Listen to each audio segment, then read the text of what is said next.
The most powerful way that our behavior is affected is related to our thoughts and beliefs. When we are kids, we say everything that comes to our mind. As grown-ups, we learn to keep to ourselves some of the self-talks, and from time to time maybe we think out loud. The most powerful dialogues are the ones that we have with ourselves when we are alone. This is the conversation we have with ourselves, a conversation based on judgments and evaluations, where we praised ourselves for the things that we did right and talked down on us for what we did wrong. Let's remind that our conscious mind has this conversation with ourselves, and it's important to be aware of the fact that we give signs to the subconscious, which influence our actions, decisions, and beliefs, who helps forming our self-concept. As long as we become more conscious about the fact that our actual thoughts create our reality, we can be more and more aware of the thoughts that we have in order to minimize the negative ones. We didn't inherit a self-concept, we didn't inherit thoughts or opinions about different things in this world. When we are kids, we receive a lot of information from our parents, siblings, teachers, coaches, etc. When we reach 6 years old, we have a defined opinion on how the world looks, our world. We have likes and dislikes and a pretty developed self-concept. We absorb opinions and beliefs from our environment. Let's say, for example, a kid named Brian fails a math test. Maybe Brian watched too much TV, or he slept late, or he forgot about the math test, and that's why he failed it. His teacher, who is well-intentioned, talks with Brian's mother that her son struggled with math, even though Brian until that point didn't do that. His mother tells his father, who in a moment of frustration asks Brian why is he struggling with math and why did he fail the test. Now Brian thinks of all the reasons on why he is not good at math. From this point on, when Brian is asked about math by his colleagues and friends, he is thinking, I'm not good at this. He keeps repeating this in his self-talk, and that's how the self-concept is being created regarding his relationship with math. His inner dialogue forms his self-concept.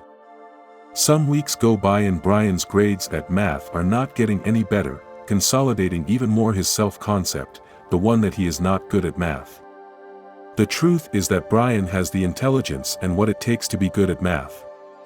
Maybe he needs a few lessons and guidance here and there, just that once Brian starts to form a negative opinion about his math skills, he will find creative ways to sabotage his chances of success. His new formed attitude will make him say, why do I need to learn this? I'm not good at it. Children are very easily influenced.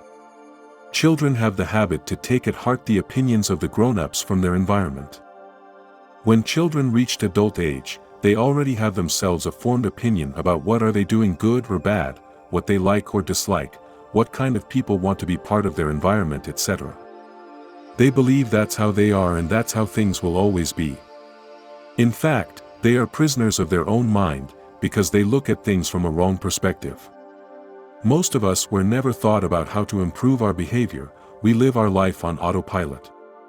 Our inner dialogue forms our self-concept dictates the level of efficiency. This loop, from inner dialogue to self-concept to how good we are at doing things, influence our self-esteem, and maybe this is a vicious circle where many are held prisoners, not knowing that things can get better for them. Our performance and self-concept goes hand in hand, and a weak performance strengthens a self-concept which is already negative, so we keep performing at the same level. Why we sabotage our success when we start to do things better than our self-concept? Because our self-concept is the element that dictates our performance level. This represents how we see ourselves in every area of our life. If we want to improve our level of performance, we need to raise our self-concept. If we value the power of our subconscious mind, and if we develop it by using positive affirmations, we can break the chain of negative beliefs that we have and which doesn't help us at all. We did not came into this world good or bad at something. Our attitudes, opinions, and self-concept developed in time. In order to override our limiting self-beliefs, we can use positive affirmations, visualization, and feelings. This will reprogram your subconscious mind and will help you reach your goals. Your inner dialogue, your affirmations need to be in the present moment, so for example you can say, I am rich, instead of, I will be rich. Daily positive affirmations could well be a refreshing way to use self-talk, turn around negative internal messages, and motivate ourselves. Another example of a powerful and positive affirmation is, "I love myself." Me, you, and everybody should use this for the rest of our life. It's an affirmation that keeps our self-esteem high. You can't love others if you don't love yourself first. Another important affirmation should be, "I am calm, healthy, and safe." There are lots of proofs which show us that many health issues are connected to tension, stress, and our incapacity of relaxing. If we let stress accumulate and don't have healthy habits of releasing the stress, our body may begin to suffer. Each affirmation should last a few seconds, and it needs to be repeated multiple times throughout the day. The mind is the most receptive and easily receives affirmations in the morning, when we just woke up, or in the evening right before we go to bed. A healthy habit would be to write your affirmation on a piece of paper and hold it near your bed so you can read it as soon as you wake up. We need to practice this daily so it can become a habit. Our daily affirmations combined with visualization and with feelings can reach our subconscious mind, and this can help in reaching our desires and goals. So keep in mind to always catch yourself when you have a bad thought, to always affirm good things about yourself, and to always see the glass half full in every situation, and your life is going to change for the better. Thanks for watching. Don't forget to subscribe.